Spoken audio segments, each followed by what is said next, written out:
Chaque matin, nous naissons de nouveau. Ce que nous faisons aujourd'hui, c'est ce qui compte le plus. Bonjour et bon réveil matinal à toutes et à tous. Très heureux de vous retrouver ce matin pour Free Matin, votre matinale d'information, d'analyse et de divertissement sur ESAE TV. Le président de la République, Patrice Talon, a rencontré hier au Palais de la Marina les responsables des 6 centrales et confédérations syndicales ainsi que 2 responsables des enseignants aspirants.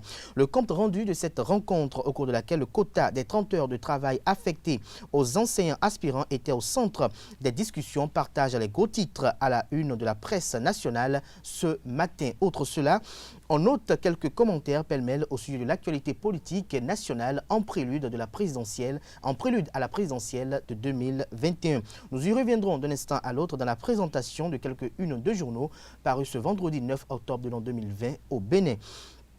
Dans le bulletin matinal d'information à suivre, un compte rendu détaillé de la rencontre d'hier entre le chef de l'État et les responsables des 6 centrales et confédérations syndicales accompagnés de 2 responsables des enseignants aspirants. Assurer également le point des activités menées par la Poste du Bénin dans le cadre de la Journée mondiale de la Poste qui se célèbre le 9 octobre de chaque année. À suivre également dans cette matinale des informations au sujet du gouvernement qui accorde de l'assistance sociale à 20 malades mentaux récupérés dans les rues de Cotonou.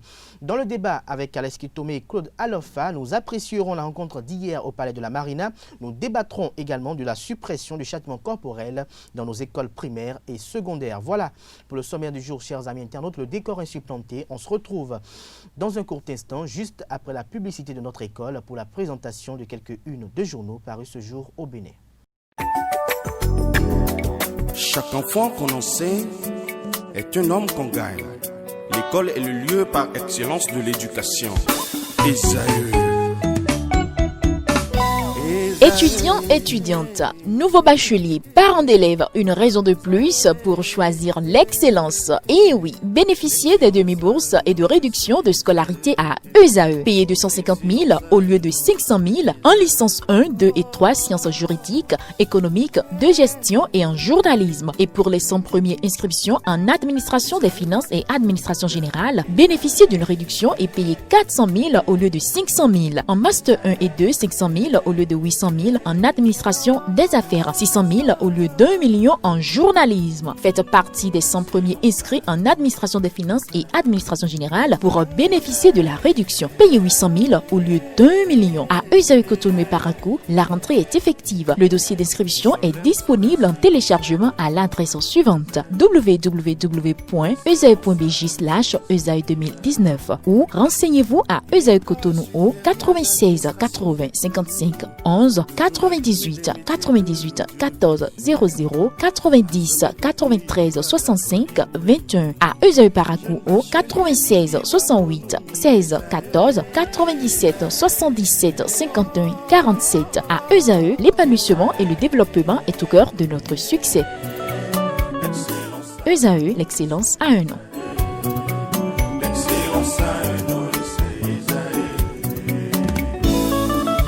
La rumba, c'est la musique des sages. Et ESAE, c'est l'école des sages. Bonjour à nouveau fidèles amis internautes d'ESAE TV. Nous démarrons la une des journaux comme il est de coutume tous les matins par la manchette de l'informateur qui titre ce matin « Rencontre du chef de l'État avec les organisations syndicales, les divergences autour des 30 heures aplanies, les responsables syndicaux satisfaits des efforts du pouvoir, un inventaire de la base de données des aspirants pour bientôt, le gouvernement refute tout fétichisme autour du sujet, les choses pourront être revues. » Le compte rendu détaillé dans les colonnes de la parution de ce matin de l'informateur, précisément à la page 3 de sa parution de ce matin. Toujours à la une de l'informateur de ce matin, mobilisation des ressources financières pour le développement du secteur culturel. Le directeur général du FAC sollicite un expert pour booster l'économie culturelle. Des précisions dans les colonnes de la parution de ce matin de l'informateur qui titre également en deuxième titre à la une ce matin, élaboration du budget primitif exercice 2021.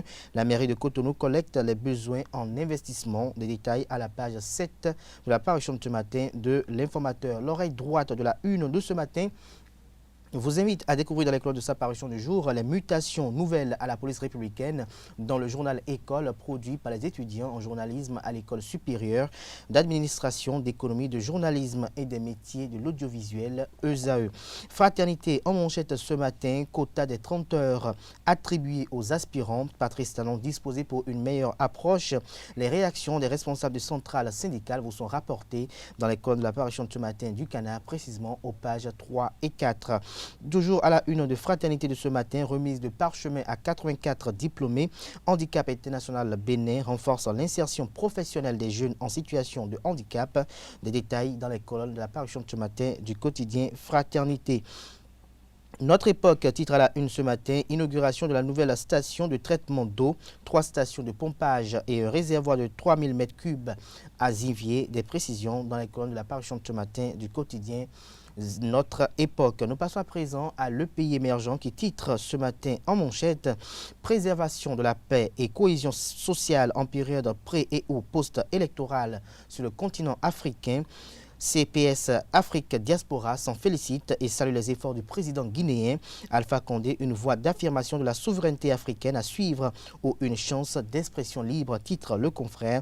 Plus de précisions dans les colonnes de sa parution de ce matin. Une grosse interrogation en manchette de Matin Libre de ce matin. Bénin, qui dirige le ministère du Plan, s'interroge Le Confrère. Les raisons qui ont motivé cette interrogation vous sont publiées à la page 2 de sa parution de ce matin. Toujours à la une de Matin Libre de ce matin, CNSS, réorganisation physique des archives et le PACIT, Adiad Matisse s'imprègne de l'évolution des projets. Des détails dans les colonnes de la parution de ce matin du quotidien Matin Libre. Les pharaons titrent ce matin en manchette révision annoncée du quota horaire dans la balle dans le camp des aspirants. Des détails à la page 3 de la parution de ce matin de Les Pharaons qui titre également à la une ce matin renforcement de la sécurité routière dans les municipalités au Bénin. La mairie de Diogo sollicite l'expertise du CNSR. Nous passons à présent au quotidien Le Révélateur du jour qui titre à la une ce matin, rencontre Talon syndicat, un ouf de soulagement pour les aspirants. Le Télégramme à présent à la une, Assemblée nationale, le projet de loi de finances transmis dans le délai, une hausse de 465 milliards de francs CFA. Des précisions à la page 2 de la parution de ce matin du Canard. L'affiche du jour affiche ce matin en manchette, économie locale à Boycon, le prix du Gary testé positif à la cherté. Nous passons à présent à Nord-Sud quotidien, 30 heures de cours aux aspirants, un consensus gouvernement syndicat. Des détails dans les colonnes de la parution de ce matin du Canard. Nous passons à présent à Soleil Bénin Info qui titre à la une ce matin. Polémique autour des 30 heures de cours par semaine dans les collèges et les lycées. Ministères et syndicats invités à revoir la copie pour le bien des aspirants. Patrice Talon fait preuve de réalisme. Des détails dans les colonnes de la parution de ce matin du quotidien. Le matinal consacre sa manchette de ce matin à l'augmentation du quota horaire des aspirants du secondaire. Patrice Talon convainc les leaders syndicaux. Si le calcul s'est opéré sur la base de données erronées, il sera repris, à rassurer le chef de l'État. Aucun préinséré en poste l'année dernière ne pèdera son boulot, a-t-il rassuré également. Des précisions dans les colonnes de la parution de ce matin du quotidien Le Matinal, précisément à sa page 9. Le potentiel à présent tourné dans les arrondissements de sa commune, Gilles Rondolo, à l'écoute de ses administrés. Il s'agit bel et bien du maire de la commune de Glazoué. Le challenge en manchette ce matin, rencontre entre le chef de l'État et les centrales syndicales. Patrice Talon rassure et donne de l'espoir aux aspirants au métier d'enseignant vers la révision des 30 heures de quota horaire. Toujours à la une de Le Challenge de ce matin, 11e conférence des ministres du CCME FP UMOA, un bilan élogieux pour le secrétaire permanent Didier Messandiego. Des détails dans les colonnes de la parution de ce matin du Canard. Et le politique pour mettre un terme à la une des journaux de ce matin, animation de la vie politique au Bénin. Les démocrates perdent le temps d'agir en attente d'une existence légale. Des détails dans les colonnes de la parution de ce matin du quotidien Le Politique. Ce sera tout pour la présentation de quelques-unes de journaux. Les quotidiens, comme vous le savez très bien, sont disponibles dans les kiosques au prix de 300 francs CFA. Ils sont également accessibles en ligne. Nous passons à présent au bulletin matinal d'information de ce matin sur Free Matin. Le président de la République, Patrice Talon, a reçu ce jeudi 8 octobre 2020 les centrales et confédérations syndicales au Palais de la Marina. Au centre des discussions, le quota des 30 heures de travail affecté aux enseignants aspirants. Au terme des discussions à la présidence de la République, le gouvernement et les centrales et confédérations syndicales ont convenu de ce que aucun aspirant figurant dans la base de données et déployé l'année dernière ne sera laissé sur le carreau. Les 30 heures ne seront pas du fétichisme et le gouvernement est disposé à revoir sa copie, a rassuré le chef de l'État. À cet effet, les ministres ont été instruits pour retenir avec les organisations syndicales la meilleure approche de résorption du déficit horaire. Pour ce qui concerne les autres préoccupations des travailleurs, le chef de l'État a donné des instructions au ministre d'État Abdoulaye Biotchane, président de la commission des négociations pour la poursuite des échanges avec les organisations syndicales. La rencontre avec le chef de l'État a connu la présence des ministres Abdoulaye Biotchane du Plan et du Développement, Romuald Wadaïn de l'Économie et des Finances, Adidiatou Matisse du Travail et de la Fonction publique, Éléonore Yaïla Descamps de l'Enseignement supérieur de la recherche scientifique, Marion Kakpo des enseignements secondaires techniques et de la formation professionnelle et Salimanou Karimou des enseignements maternels et primaires. Au total, 6 centrales et confédérations syndicales étaient présentes à la rencontre. Il s'agit de la Confédération des syndicats autonomes du Bénin CSA Bénin, de la Confédération générale des travailleurs du Bénin CGTB, de la Confédération des organisations syndicales indépendantes du Bénin COSI Bénin, de l'Union nationale des syndicats des travailleurs du Bénin UNSTB, de la Centrale des syndicats unis du Bénin CSUB et de la Centrale des syndicats des secteurs privés, parapublics et informels du Bénin CSPIB, ainsi que 2 responsables des enseignants aspirants. D'une information à une autre, la Poste du Bénin a mobilisé ce jeudi tout son personnel autour d'une campagne de don de sang à son siège à Cotonou. Cette opération humaniste est initiée dans le cadre de la 51e édition de la Journée mondiale de la Poste JMP prévue ce jour 9 octobre. Le compte rendu est signé Larios Setondé Adjagbenou. Tout le personnel de la Poste du Bénin SA est invité. Comme vous les voyez, certains sont déjà là pour donner leur sang afin de sauver des vies. À 48 heures de la Journée mondiale de la Poste, les postiers béninois donnent un peu d'eux-mêmes pour marquer d'une empreinte indélébile la célébration. En bon manager, la directrice générale Judith Glidia-Tiakpe se prête à l'exercice aux côtés de ses collaborateurs. La Poste du Bénin est une entreprise citoyenne qui doit contribuer à la bonne santé de tous les Béninois. Et comme vous le savez, donner du sang, c'est donner la vie à d'autres personnes qui en ont besoin. Donc c'est dans ce cadre que nous sommes en train de faire cette activité de don de sang dans les locaux de la Poste du Bénin SA. Je vais profiter à nouveau pour lancer un appel à tous mes collaborateurs pour qu'ils passent donner leur sang au cours de toute cette journée. Dans la spontanéité, avec beaucoup d'amour et de plaisir, les travailleurs se succèdent pour faire le geste utile et salvateur. C'est une des bonnes manières, parce que nul n'a le droit d'être heureux tout seul, a-t-on dit. Pour faire grandir notre joie, il faut qu'on puisse la partager. Et en donnant son sang, c'est faire de la joie à une autre personne, à un autrui, qui pourra retrouver toute sa santé, sa gaieté grâce à votre sang. Vous ne voyez pas que c'est très beau. Malgré la pandémie, malgré tout ce qui se dit, donner le sang, c'est toujours utile, c'est pour sauver des vies. Parce que moi, je l'ai donné, je le donne depuis plus de 10 ans et je crois que nous n'avons que l'intérêt de les sensibiliser à donner. C'est un geste humanitaire. Il faut que tout le monde, à son niveau, comprenne que donner un peu de son sang pour sauver une vie est une action noble. Au thème de l'opération, la Direction générale de la Poste du Bénin attend mobiliser une centaine de poches au profit de l'Agence nationale de transfusion sanguine. La Poste du Bénin, à l'instar de ses homologues de l'Union postale universelle, se réinvente face au développement des technologies de l'information et de la communication. Sa directrice générale expose les innovations mises en œuvre pour répondre toujours aux besoins du marché. Je vous invite à suivre Judith Glidia au micro de Setondé Larios Adjagbenou. Comme défi, nous avons à nous moderniser davantage, ce qui demande qu'on réussisse à mettre l'entreprise au standing international en procédant à la transformation digitale de la Poste, ce qui est en cours, au développement du réseau, parce que notre mission fondamentale, c'est le service universel. Il faut que nous puissions aider l'État à apporter les services que nous faisons, du côté financier comme de la poste, à toute la population. Donc, on a un besoin d'élargissement du réseau, de notre réseau, de développement de nouveaux produits, donc d'innovation, pour répondre aux nouveaux besoins de la population. Par exemple, au niveau de la Caisse nationale d'épargne, dans quelques jours, les clients n'auront plus des livrets que vous connaissez, ils auront des cartes numérisées. Et donc là, tout ce qui est épargne, parce que nous avons plusieurs formes d'épargne, sera géré de façon digitalisée. Nous avons initié un produit qu'on appelle Tontine. C'est Daga qui va aussi prendre effet dans quelques jours. Et toujours ce produit-là, c'est à faire avec les terminaux de paiement électronique, ce qu'on appelle les TPE, ainsi que les cartes électroniques. Nous avons un site web, lapostedubenin.bj, laposte.bj plutôt, sur lequel aujourd'hui vous pouvez payer vos redevances de boîte postale.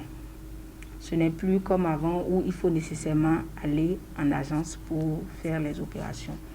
Nous avons mis en place un dispositif de tracking des envois de colis et de courrier. Donc, si vous envoyez un colis aujourd'hui, vous avez la possibilité de connaître son numéro et par Internet de suivre jusqu'à destination et donc de tracer, même s'il y a un problème, vous savez à quel niveau cela se retrouve. Même si ce n'est pas en soi très digitalisé, nous avons un produit que vous connaissez bien qu'on appelle Adogbe, que nous faisons parce que la Poste du Bénin est là pour aider la population et éviter que la population continue à être grugée par quelques faussaires. Donc on a bien remarqué que pour ce qui concerne Adogbe, ceux qui gèrent ça ont l'habitude, même les tontines dont je vous ai parlé tout à l'heure, de gruger nos mamans surtout. Et donc la Poste du Bénin fait Adogbe et la Poste du Bénin est très crédible par rapport à ça, comme vous pouvez vous l'imaginer. Nous ne pouvons pas disparaître. C'est l'État et donc c'est sûr. Et les services sont de qualité par rapport à cela. Rappelons que les activités entrant dans le cadre de cette célébration ont démarré depuis le mercredi 7 octobre par une visite guidée des installations du centre tripostal à l'intention des écoliers de 3 établissements publics de la ville de Cotonou. L'acquisition d'une parcelle fait partie des signes de réussite au Bénin. La course à l'acquisition des parcelles, des terres et la corruption ouvrent la voie à des dérapages. Ainsi, le bradage des réserves administratives est devenu un phénomène qui s'est installé en pratique coutumière jusqu'à l'avènement du régime du nouveau départ. Ce dernier, dans sa vaste campagne d'assainissement, décide de remettre les pendules à l'heure et faire rendre gorge en cas de besoin. Des personnes autrefois intouchables se retrouvent confrontées aux juridictions et plusieurs bâtiments risquent d'être démolis pour libérer le domaine public, avec à la clé la comparution de plusieurs maires. Une situation qui ne laisse indifférents les citoyens béninois. Quelques-uns parmi eux se sont exprimés au micro de nos reporters. Nos maires avaient des manières de brader quelques domaines publics à leur propre escient. Nous ne savons pas comment ils gèrent ces domaines, mais je crois que ces sous ne vont pas dans la caisse de l'État, bien que ce soit les domaines de l'État. Donc si l'État prend la responsabilité de suspendre ces manières, ces agissements des maires, c'est une très bonne décision.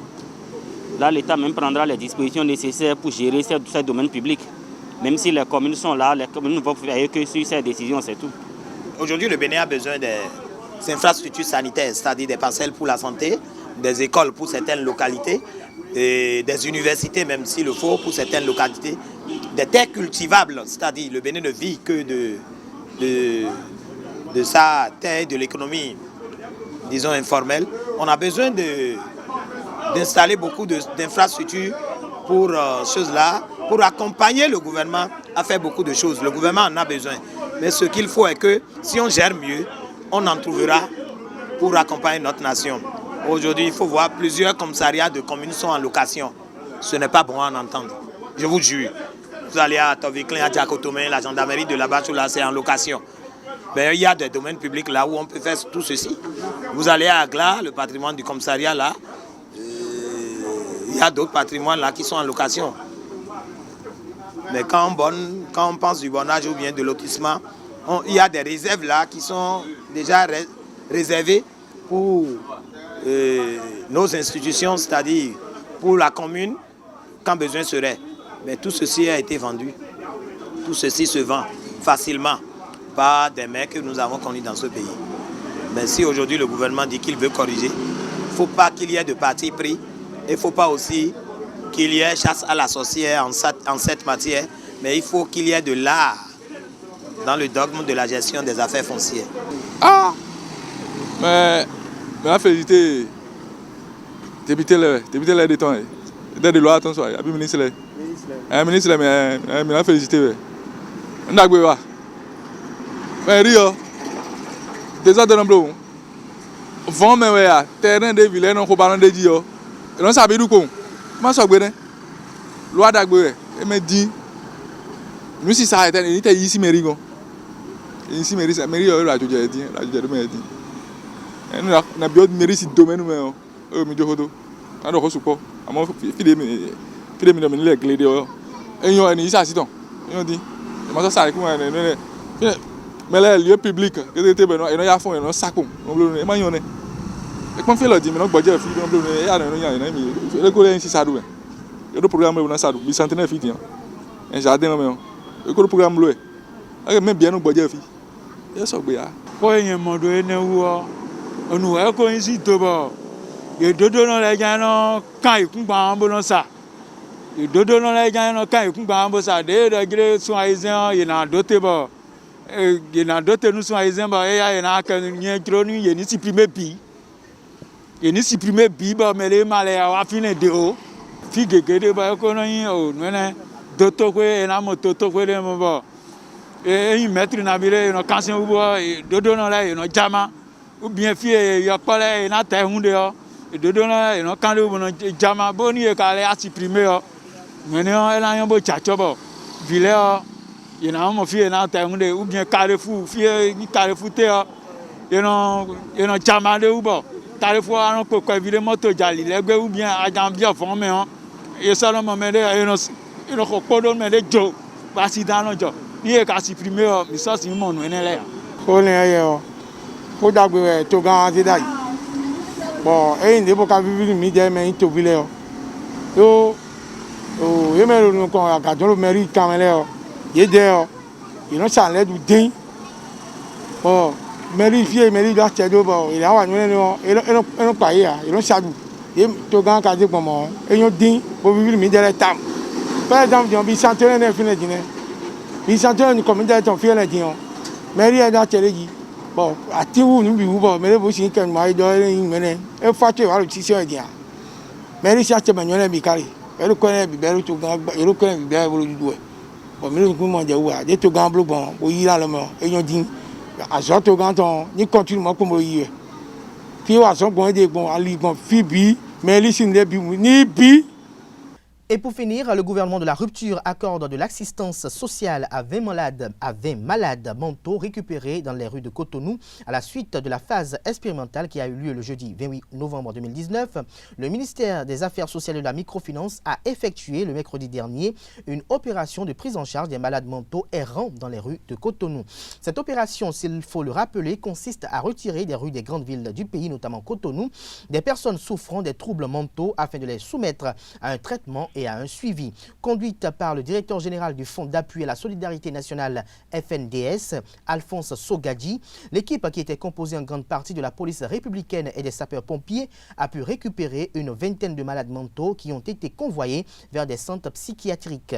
Ces malades seront pris en charge par l'État et après leur guérison, ils seront réintégrés dans leurs familles respectives. Ainsi, ces personnes qui ont connu ces moments de maladie pourront ensuite reprendre leurs activités avec un appui du ministère à travers le Fonds d'appui à la solidarité nationale. Ce sera tout pour la présentation de ce bulletin matinal d'information. Vous retrouverez à 19h Billy Laibi pour la grande édition du journal télévisé sur ESA TV. Nous passons à présent au débat sur Free Matin où j'installe Kaleski Tomé et Claude Alofa.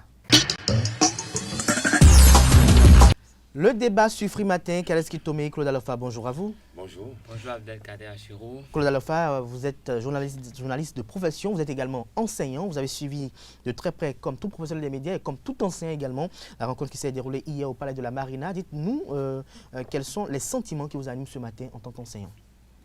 Bon, c'est un sentiment, ce sont des sentiments d'assurance et des sentiments aussi que ce qui avait été prévu sera certainement fait. C'est-à-dire que les enseignants auront probablement les 30 heures, parce qu'il faudra forcément régler un autre problème, celui que le chef de l'État a posé, faire en sorte que toutes les heures soient prises en compte, faire en sorte que partout au Bénin, il y ait des enseignants disponibles pour servir dans toutes les écoles. Je ne pense pas, à la lecture du résultat, je n'ai pas l'impression qu'on arrive à une réduction des heures systématiquement. J'ai plutôt l'impression que, oui, le chef de l'État est disposé et son gouvernement sont disposés donc, à ce qu'on revoie, si c'est possible, mais sur la base des calculs. Parce qu'il est dit que c'est sur la base de certains calculs que le quota horaire actuel a été retenu. Et ces calculs, certainement, c'est comment faire pour que partout, dans toutes les matières, on puisse avoir donc des enseignants. Et à ma lecture des choses, et je crois que certainement je n'en serai pas très loin, c'est qu'il faudra faire en sorte que dans les établissements, il n'y ait pas de disponibilité d'heures qui ne soit pas assurée. Parce qu'il y a certainement, il arrive très souvent qu'il reste peut-être 4 heures quelque part, 6 heures, et que les enfants, les classes, les salles, les enfants qui sont dans ces classes n'aient pas d'enseignants, parfois jusqu'à la fin de l'année.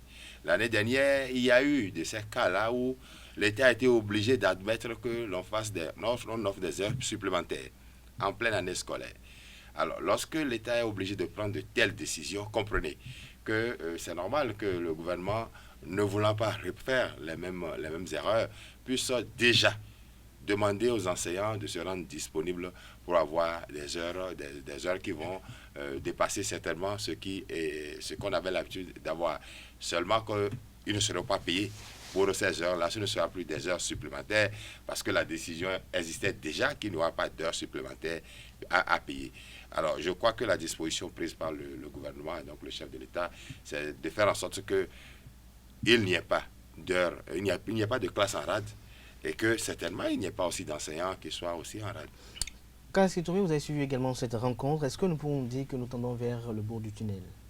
Ben forcément, nous sommes obligés d'aller vers le bout du tunnel. Mais ce que je retiens essentiellement, c'est que l'intention qui est derrière cette 30 heures n'est pas mauvaise. Elle n'est pas mauvaise parce que, comme le chef de l'État l'a dit, cela vise à assurer à tous les Béninois, où qu'ils soient, un enseignement de qualité avec des enseignants qualifiés et testé. Et donc, je pense que l'État ne joue aujourd'hui que sur ce qu'il a, sur cette base de données. Et les aspirants vont bien devoir comprendre la situation. Et si vraiment quelque chose pouvait être fait, ce sera fait. Mais dans le même cas, j'ai une petite interrogation. Et est-ce que systématiquement, on augmente également les heures des prestations des professeurs titulaires, ceux-là qui sont des agents permanents de l'État, engagés par l'État, qui ont un salaire, qui ont tout ce qu'il faut comme garantie, une retraite tout assurée?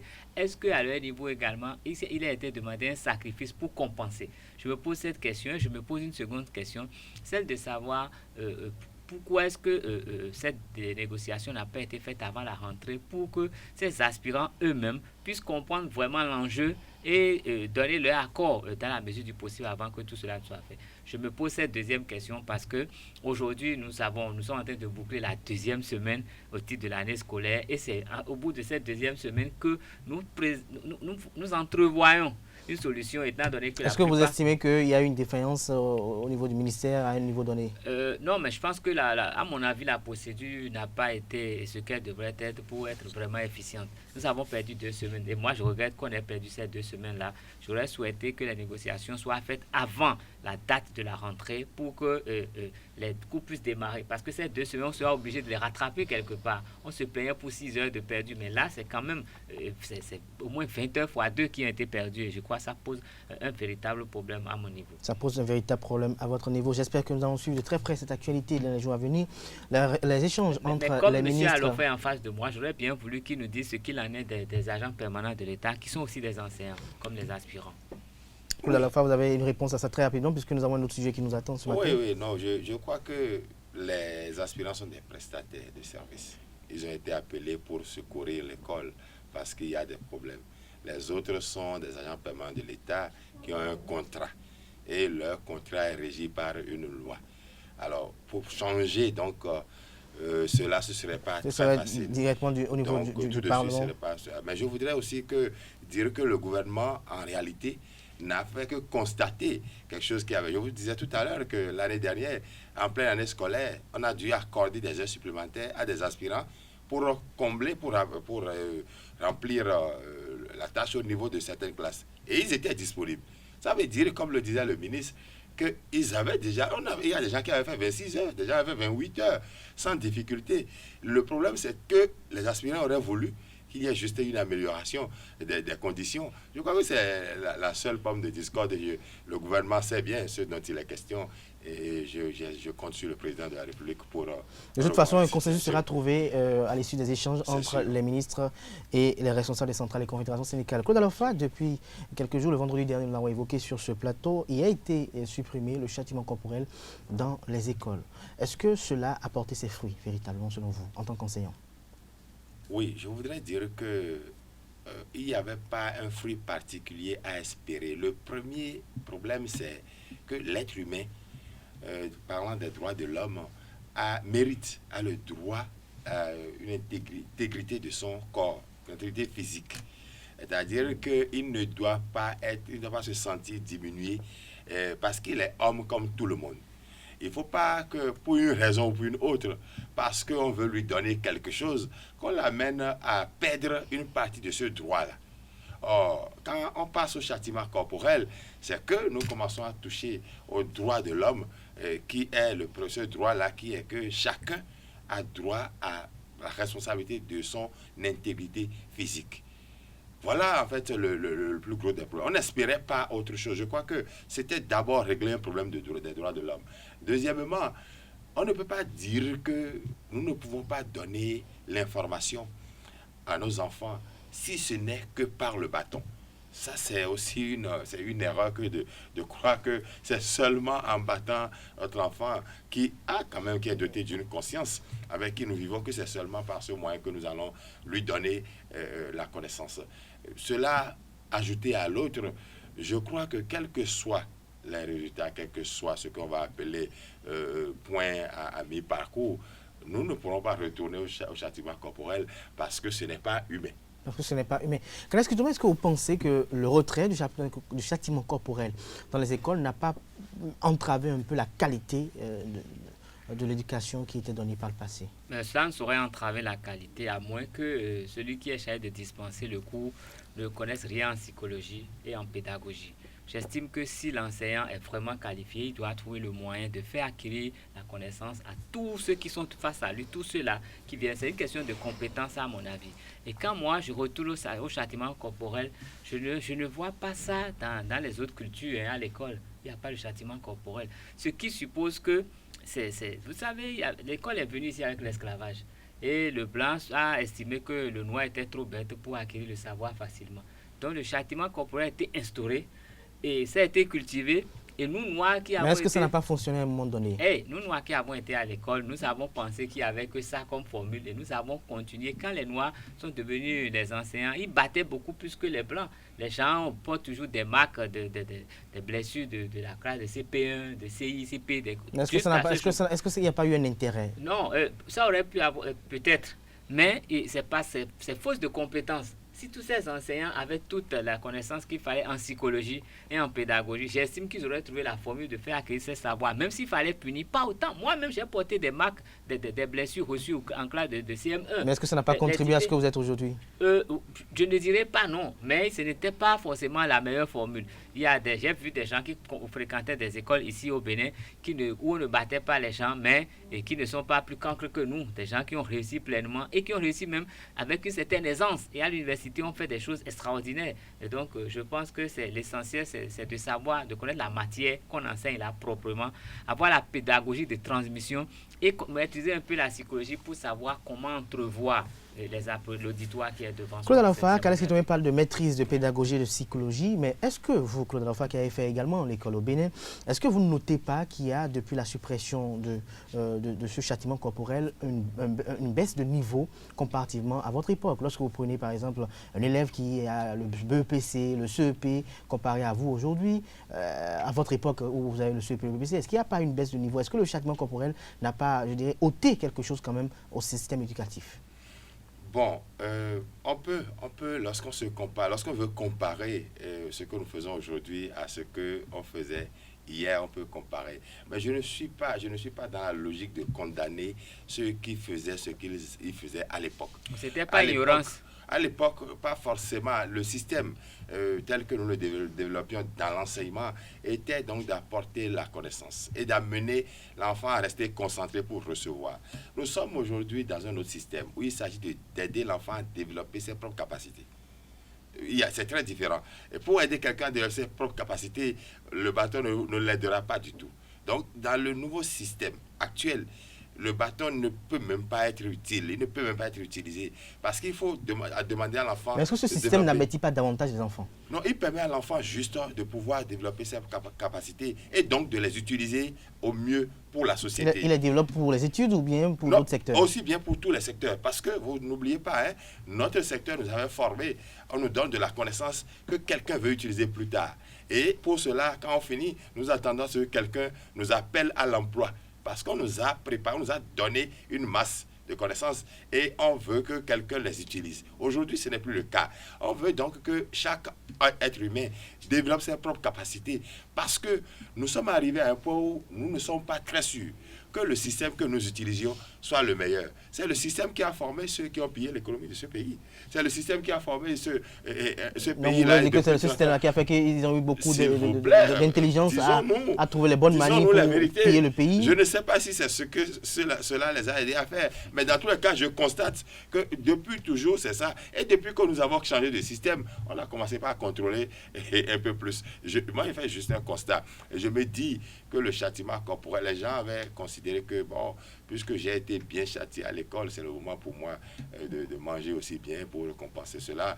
Ou bien je suis obligé d'être employé par quelqu'un. Non, je crois que nous avons changé le système. Je crois qu'il ne faut pas accuser les anciens. Ils ont fait ce qu'ils devaient faire à l'époque face au système qu'ils avaient mis en place. Notre système actuel, s'il vous plaît, permet juste de demander à mon cher Carles Kitobé de pouvoir utiliser ses propres capacités, pas de changer ses capacités. Lorsqu'il doit présenter un journal, il utilise ce qu'il fait. Vous, le Red Chef, vous faites aussi ce que vous voulez avec ce que vous savez faire. Évidemment. Alors, Claude Alpha, merci pour cet échange assez enrichissant. C'est votre avis, vous l'avez partagé avec nous. C'est peut-être pas le mien, peut-être pas également celui de Carles Kitobé qui pense qu'il y a manque de pédagogie et de psychologie. Mais Carles Kitobé, lorsque vous regardez de près, pour avoir pris part à une équipe qui a quand même distribué des kits scolaires récemment dans les écoles, j'ai constaté quelque chose. Les élèves n'ont plus la crainte de l'enseignant. Lorsque vous voyez les élèves par le passé où le maître dit « entrer en classe », c'était la débandade, tout le monde allait en classe. Mais aujourd'hui, vous voyez des élèves, quand le maître dit « entrer en classe », ils sont toujours debout. Alors que par le passé, le maître, quand il disait « entrer en classe », l'élève sait que si je n'entre pas en classe, j'ai un coup de bâton. Est-ce que quelque part, quelque chose n'a pas été ôté? Comme je le disais tout à l'heure, je le demandais tout à l'heure à Claude Alpha. Lorsque on a sillonné les classes, on a vu que lorsque le maître dit « taisez-vous », il y a ces élèves-là qui, avec, je dirais, beaucoup de plaisance, prenaient le temps à faire autre chose carrément. Et l'enseignant ne pourrait que dire « arrête, c'est pas bon », et ça n'arrêtait là. Est-ce que vous ne pensez pas qu'à un niveau donné, compte tenu de nos réalités, de notre sociologie, qu'il fallait maintenir cela jusqu'à un niveau donné avant de dire « bon, il faut l'arrêter ». Puisque je me souviens très bien, il y a des parents qui disent « les voitures fonctionnent avec l'essence, moi, mon enfant fonctionne avec du bâton ». Ben, ces parents, libres à eux de le penser, mais moi, je pense quand même que c'est une erreur véritable. Ben, c'est d'abord une question de temps. Vous savez, il fut un moment où un enfant ne pouvait pas s'asseoir à la même table que son père mangeait.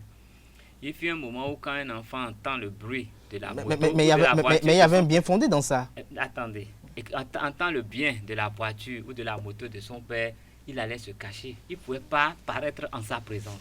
Et cette logique-là était en harmonie avec ce qui se passait à l'école. Quand on voit le maître, même dans la rue, on fuyait pour aller chez soi. Parce que quand le maître t'a vu, ce n'est pas bon pour toi. Parce que le maître contribue à l'éducation de l'enfant aussi. Oui, donc le système était tel. Le système avait permis ça. Mais aujourd'hui, La plupart des parents, ils s'asseyent, ils causent avec leurs enfants, ils sortent avec leurs enfants, ils mangent avec leurs enfants. Et si nous sommes arrivés à cette étape, ça se transpose dans la société. À l'école également, les données ne sont plus les mêmes. Moi, je vois aujourd'hui des enseignants du primaire qui s'asseyent, qui discutent, échangent avec des élèves de classe de C. Et c'est des échanges que nous avons ce que nous suivons après. Non. Échange. Non, c'est dire que de passer à la maison. Non, bon, tout ça, c'est des dérapages. Mais c'est en échangeant qu'on trouve qu'il faut que l'élève passe à la maison. À chaque temps, c'est must. Aujourd'hui, ce qui se fait, ça harmonise avec les réalités du moment.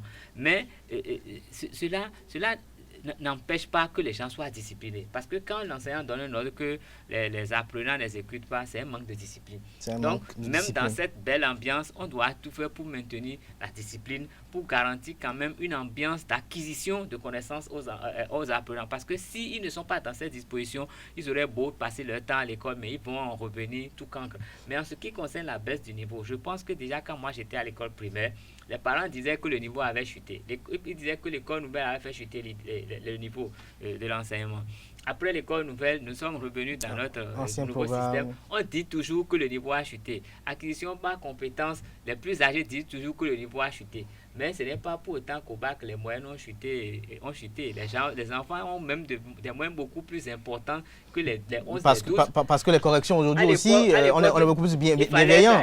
Par le passé, n'est-ce pas, Claude Alofa, vous qui participez à la correction des examens nationaux, est-ce que vous n'avez pas noté que ces dernières années, on est beaucoup plus bienveillant à l'égard de la correction, comparativement par le passé, où il y avait une certaine rigueur, une discipline? On a juste choisi de nouveaux formats de contrôle. De nouveaux formats de contrôle qui sont beaucoup plus gentils. Non, c'est peut-être parce que vous avez fait nos systèmes que vous croyez que c'est plutôt bienveillant. C'est par rapport à ce qu'on exigera que la société exige des enfants aujourd'hui que nous le faisons. Et puis les capacités dont nous parlons.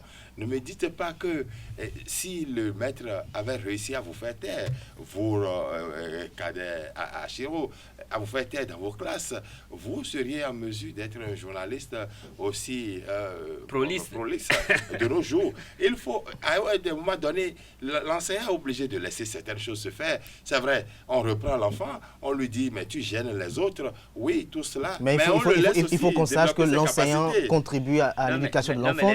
L'enseignant... Je suis quand même parent d'élèves, et je vous jure, il y a des enseignants qui battent correctement les enfants. Il y en a qu'on aurait mais il y a ces enfants aussi qui font des bêtises aussi, vraiment. Ils laissent même des traces sur le corps jusqu'à présent. Cela se remarque. Non, parce que ce n'est pas qu'on encourage le châtiment corporel, mais que nous comprenons certaines choses, qu'il y a des parents qui vont juste discuter avec l'enseignant ou qui ne réalisent pas du tout. Sinon, si on devait s'en tenir à ce que dit la loi aujourd'hui, je crois qu'il y a beaucoup d'enseignants qui seraient en difficulté. De part et d'autre, je crois qu'il y a des avantages et des inconvénients de part et d'autre. Merci à vous pour vos échanges, votre argumentaire assez enrichissant. Merci à vous, chers amis internautes, pour nous avoir suivis.